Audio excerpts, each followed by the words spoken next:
Hey everyone, welcome back to my YouTube channel NC education system. आज हम पढ़ने वाले हैं फर्स्ट स्लाइड का chapter number 10 the sermon at Banaras.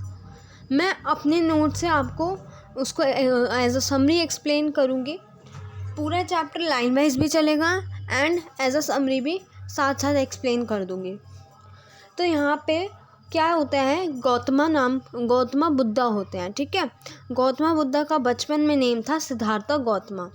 ये 563 बीसी से 483 बीसी तक इनकी लाइफ जो है बिगेन रही है।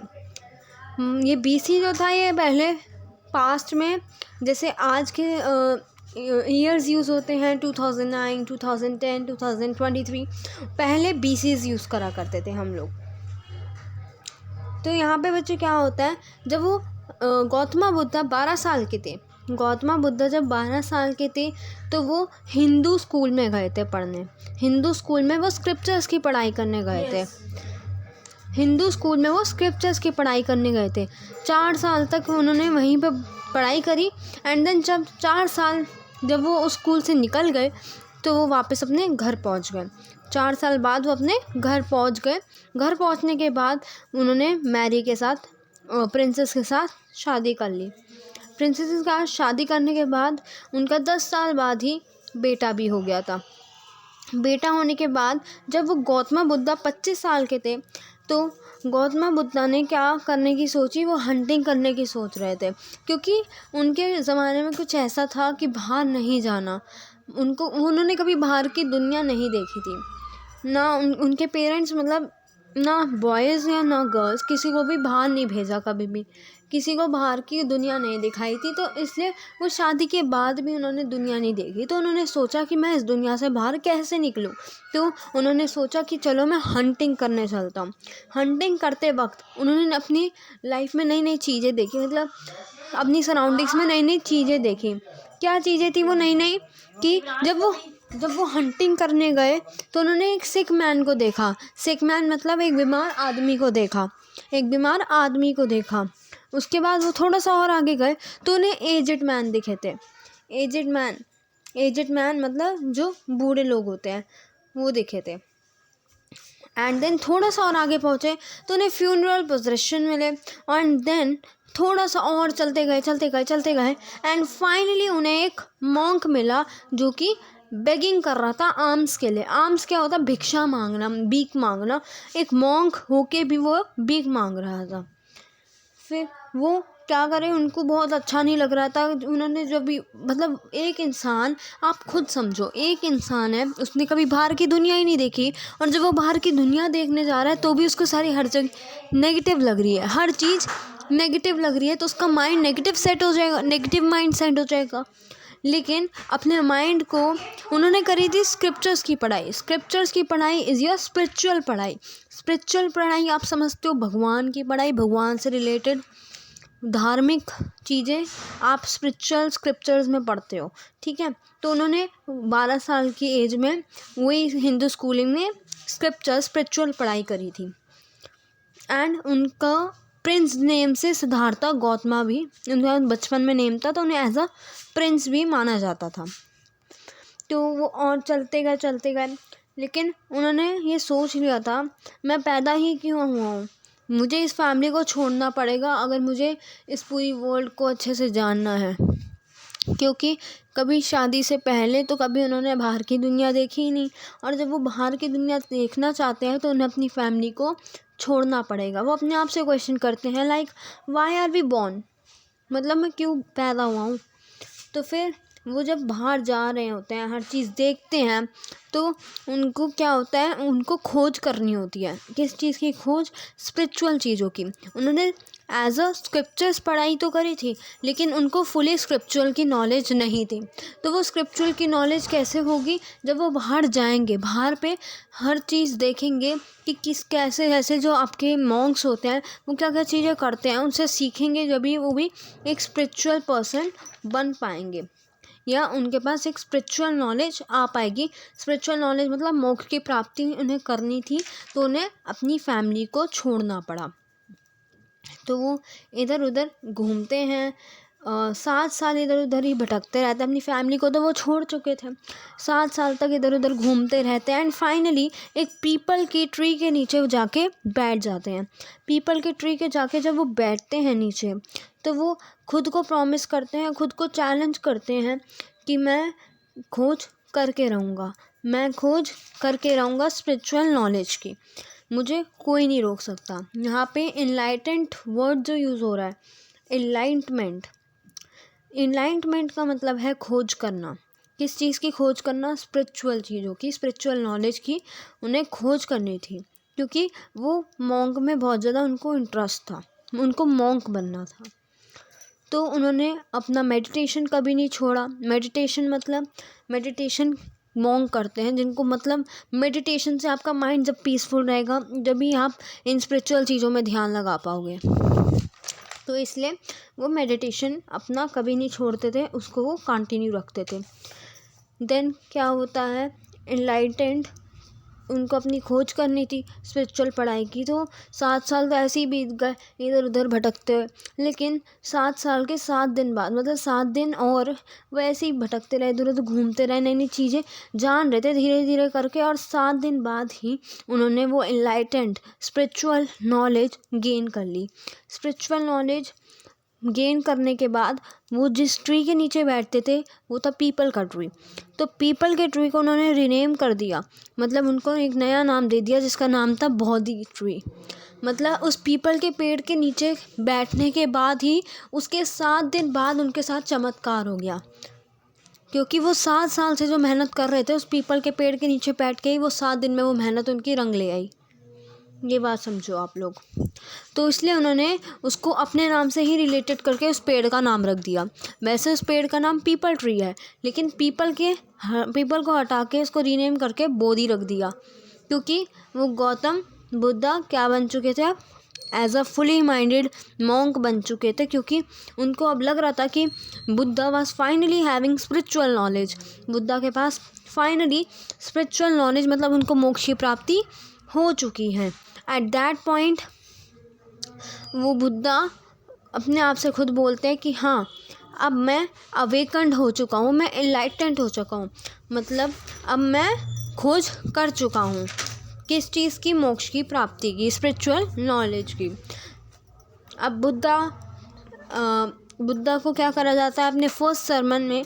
बनारस एक सिटी है, बनारस सिटी में उन्होंने पहला सरमन आप एक तरीके से समझ सकते हो स्पीच होती है, तो पहला वो सरमन देने जाते हैं बुद्धा।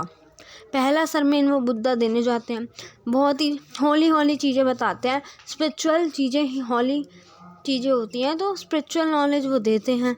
और उन लगता है लोगों को, जितने भी वहाँ पे जजेस बैठे होते हैं, लोगों को लगता है कि हाँ भाई, इसने स्पिरिचुअल नॉलेज की प्राप्ति करी है, अभी तो एकदम एक परफेक्ट मॉन्क की तरह बातें बता पा रहा है। तो ऐसे वो अपने इमेज बनाते हैं सबके सामने, सबको अपनी स्पिरिचुअल नॉलेज बता के, लोगों को सीख दे के। तो एक बात की बात है, सरमन में ही एक लेडी थी जिसका नेम था किसा गौतमी। क्या नेम था? किसा गौतमी। मतलब जहाँ पे बुद्धा अपनी स्पीच गए थे देने बनारस सिटी में, उसी जगह पे हमारी लेडी किसा गौतमी भी थी। ठीक है, किसा गौतमी का एक बेटा था और वो एक बेटा ही उनका मर चुका था। ग्रीफ की बात ये है कि वो डेड चाइल्ड को भी अपने नेबर से बोल रही थी कि मेरा जो बच्चा मर चुका है उसकी मुझे मेडिसिन दे दो, उस मेडिसिन को खिला के मैं अपने बच्चे को ज़िंदा कर लूँगी। बहुत आश्चर्यजनक बात बोल सकते हो, क्योंकि अगर कोई भी चाइल्ड, कोई भी मतलब इंसान इस दुनिया में जो आ रखा है, अगर वो एक बार मर जाए तो वो ज़िंदा नहीं हो सकता ना, ये इम्पॉसिबल है। तो लोग भी बहुत दुखी होते हैं, और ऑब्वियसली होंगे भी, लोग बहुत ज़्यादा दुखी हो रखे होते हैं, क्योंकि लोगों को इस बात का भी दुख होता है कि उसकी मदर अपने सेंसेस खो बैठी है अपने बेटों के चक्कर में। मतलब उसको अता पता ही नहीं था, किसा गौतमी को अता पता नहीं था कि वो कर क्या रही है, क्योंकि उनका बेटा मर चुका था और बेटे के दुख में उसकी माँ को तो बहुत दुख हो गई ऑब्वियसली। तो किसा गौतमी एक इंसान से मिलती है और उसको बोलती है कि प्लीज़ मेरे को ना कोई मेडिसिन दे दो कि मेरा बच्चा सही हो जाए।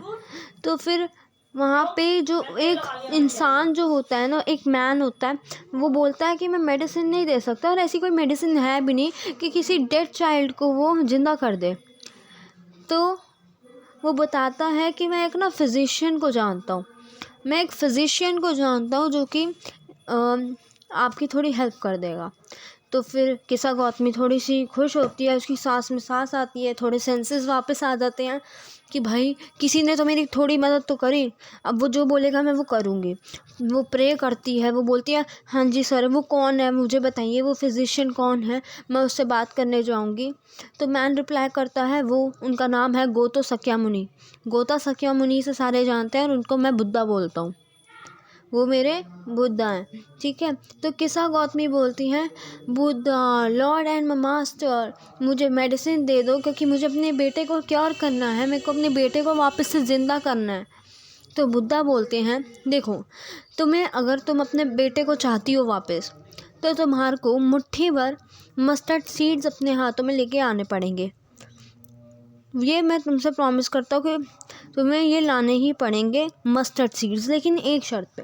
बुद्धा उसमें उस बात में एक शब्द और ऐड कर देता है कि मस्टर्ड सीड्स तुम अपने घर से नहीं लाओगी, किसी और के घर से लाओगी, दूसरों से मांग के लाओगी, लेकिन उन ऐसे घर से लेके आने हैं मस्टर्ड सीड्स जहाँ पे कोई इंसान ना मरा हो। मतलब जहाँ पे किसी के कोई बच्चा ना मरा हो, किसी का कोई हस्बैंड ना मरा हो, किसी का कोई पेरेंट ना मरा हो, किसी का कोई फ्रेंड ना मरा हो, ऐसे घर से तुम्हारे को मस्टर्ड सीड्स लेके आने हैं। अब पुअर किस्सा गौतमी सबके घर जाती है, लोग एक्सेप्ट तो करते हैं, हाँ है हमारे पास मस्टर्ड सीड्स, ले लो। सबके घरों में जाती है, सब एक्सेप्ट करते हैं, हाँ जी ले लो ले लो ले लो। लेकिन जब वो ये बात बोलती है कि आपके घर में कोई सन, डॉटर, फादर, मदर कोई मरा तो नहीं है ना आपकी फैमिली में, तो वो सारे अब क्या ही बोलेंगे, ऐसा तो कोई घर होगा नहीं ना जहाँ पे कोई नहीं मरा होगा। जब से ये दुनिया शुरू है, जब से ये पीढ़ी आपकी चलती आ रही है, ये पीढ़ी चलती आ रही है, तो ऐसा तो है नहीं कि अगर कोई आया है इस दुनिया में तो वो जाएगा नहीं, ऑब्वियसली सारे ही जाते हैं। लेकिन जब वो ये बोलती है कि कोई सन, डॉटर, फादर, मदर तो नहीं आपकी फैमिली में मरा, तो फिर लोग बोलते हैं कि देखो रहने वाले कम हैं लेकिन मरने वाले तो ज़्यादा है ना। The living are few but the deads are many. Please हमारे को बार बार वो सब दुखों वाले दिन याद मत दिलाया करो। Do not remind us of our deepest grief मतलब वही दुखद दिन मुझे प्लीज़ याद मत दिलाया करो। वहाँ पे जो नेबर्स होते हैं जिनसे वो मस्टर्ड सीड्स मांगने जाती हैं, वो बोलते हैं हमें हमारे दुखों को याद मत दिलाया करो, लोग कहते हैं। एंड वहाँ पे कोई भी ऐसा घर नहीं था जहाँ पे कोई इंसान ना मरा हो। अब किस्सा गौतमी जो होती हैं वो बहुत ज़्यादा निराशात्मक हो जाती है, होपलेस हो जाती हैं और रोडवे की साइड पे जाके बैठ जाती हैं। फिर उनका ध्यान जाता है लाइट्स पे।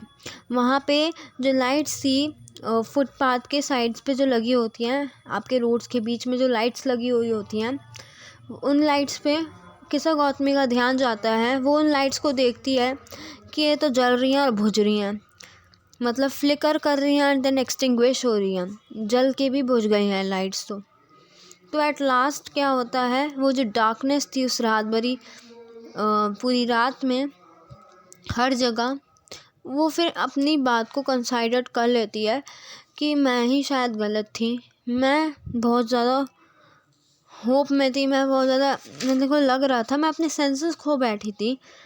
मेरे को ये बिल्कुल नहीं पता था कि अगर कोई इंसान मतलब चला जाता है तो वो वापस नहीं आता। वो अपने सेंसेस खो बैठी थी जिनसे उनका दिमाग नहीं चल रहा था। फिर अब जब उनको रियलाइज़ होता है तो वो उस बात को कंसाइडर कर लेती हैं कि हाँ, अगर तुम्हारी लाइट की बत्ती बुझ चुकी है तो वो वापस से नहीं जलेगी, तुम्हारे को नया बल्ब ला के लगाना पड़ेगा।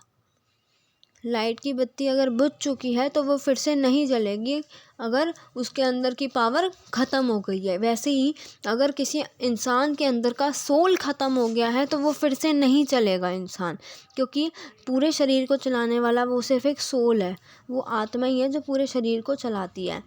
How selfish am I and grief. Am I and my grief, death is common to all, death सबके लिए कॉमन है, बट मैं इतनी सेल्फिश कैसे हो गई थी। Yet in this valley of desolation there is a path that leads him to immortality who has surrendered all selfishness. मैं अपने आप को नहीं कर पाती, कंसिडर मैं इस बात को नहीं कर पाती, कंसिडर नहीं कर पाती इस बात को, लेकिन मेरे को गौतम बुद्धा ने एक तरीके की सीख दी है जिससे मेरी ये सेल्फिशनेस हट गई।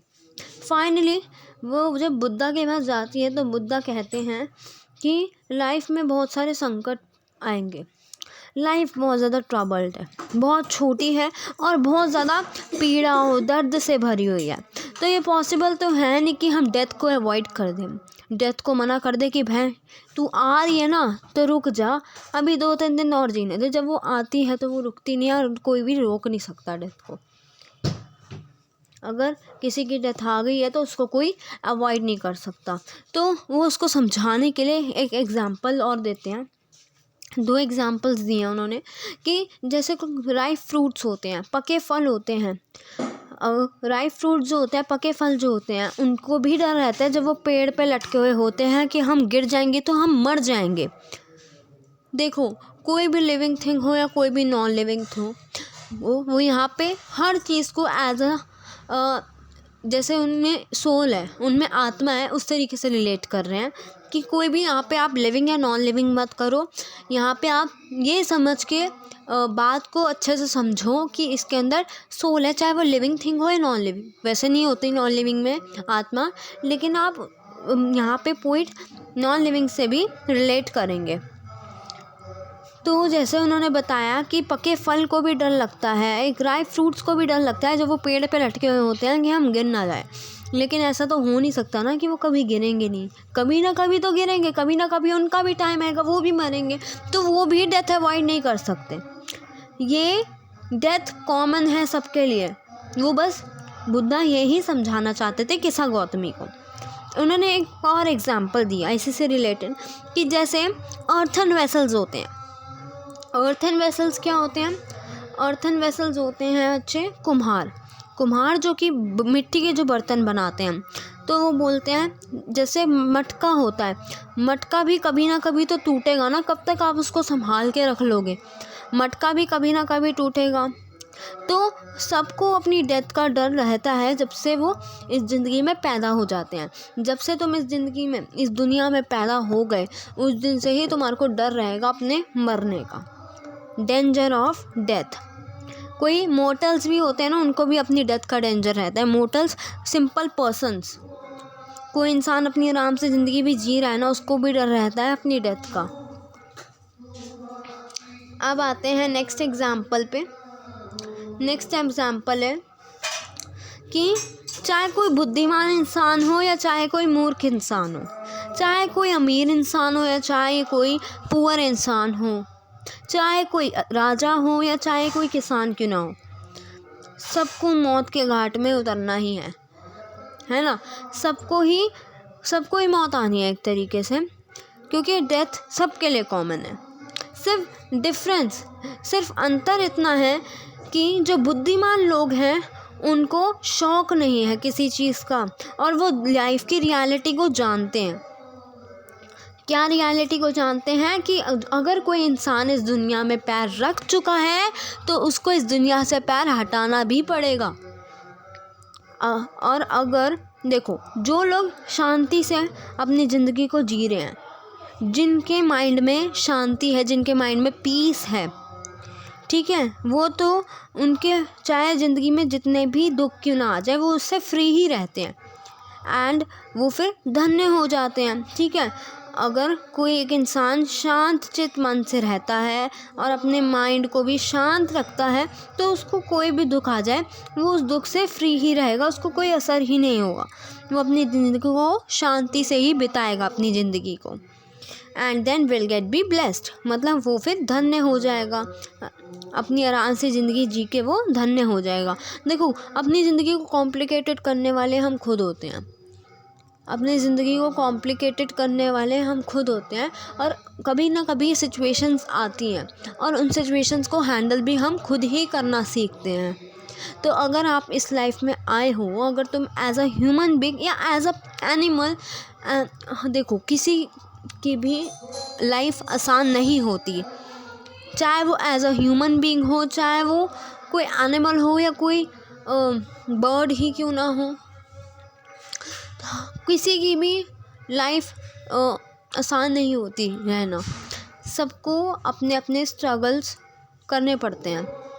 अगर किसी इंसान जैसे कोई बर्ड है और उसको अपना घोंसला बनाना है तो उसको भी स्ट्रगल करना पड़ेगा, उसको भी तिनके ढूंढ ढूंढ के लाने पड़ेंगे एंड देन उसका घोंसला बनेगा। बैठे बैठे तो कोई उसको तिनके दे नहीं जाएगा ना। तो यही बात है कि अपना काम भी खुद करना पड़ता है। ये मैं ऑफ द टॉपिक गई हूँ कि आपको चैप्टर के अंदर की बातें अच्छे से समझ में आ जाए। डेथ सबके लिए कॉमन है एंड अगर कोई आया है तो वो आराम से जाएगा भी, अगर वो क्या है शांत दिमाग से अपनी ज़िंदगी को शांति से जी रहा है तो उसको किसी बात का कोई दुख नहीं होगा और वो धन्य हो जाएगा, वो ब्लेस्ड हो जाएगा। ठीक है। और यहाँ पे मैंने आपको वाइज मैन का समझा दिया है, बुद्धिमान इंसान का। मूर्खों का क्या है, मूर्ख जैसे यहाँ पे मूर्ख को मैं रिलेट करूँ ना तो मूर्ख मेरे ख्याल से तो किसा गौतमी थी। क्यों? क्योंकि किसा गौतमी अपने बेटे के चक्कर में अपने सेंसेस ही खो बैठी थी। वो बोल रही थी मुझे मेडिसिन चाहिए अपने बेटे को वापस ज़िंदा करने के लिए। सही बताओ, ये मूर्खता है, ये फूलिश। एक तरीके से हम किसा गौतमी को फूलिश कह सकते हैं। क्यों? क्योंकि जिसको पता होता है ना, देखो बुद्धिमान इंसानों को पता होता है कि लाइफ की रियलिटी क्या है। उनको पता होता है कि अगर कोई इंसान आया है तो वो जाएगा। लेकिन यहाँ पे एक तरीके से किसा गौतमी ने मूर्खता दिखाई है। उन्होंने इस तरीके से दिखाया कि उनको ये बात पता ही नहीं है कि अगर कोई इंसान ने इसमें पैर रख दिया है धरती पे तो उसको यहाँ से पैर हटाना भी पड़ेगा।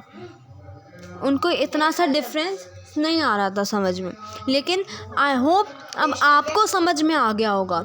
अगर आपको चैप्टर में कोई भी रिलेटेड डाउट हो तो प्लीज़ कमेंट सेक्शन में भैया पूछ लिया करो। बोर्ड्स आने वाले हैं, प्री बोर्ड्स आ रही है समझ, पूछ लिया करो। And thank you so much अगर लास्ट तक वीडियो देख रहे हो। Thank you very much.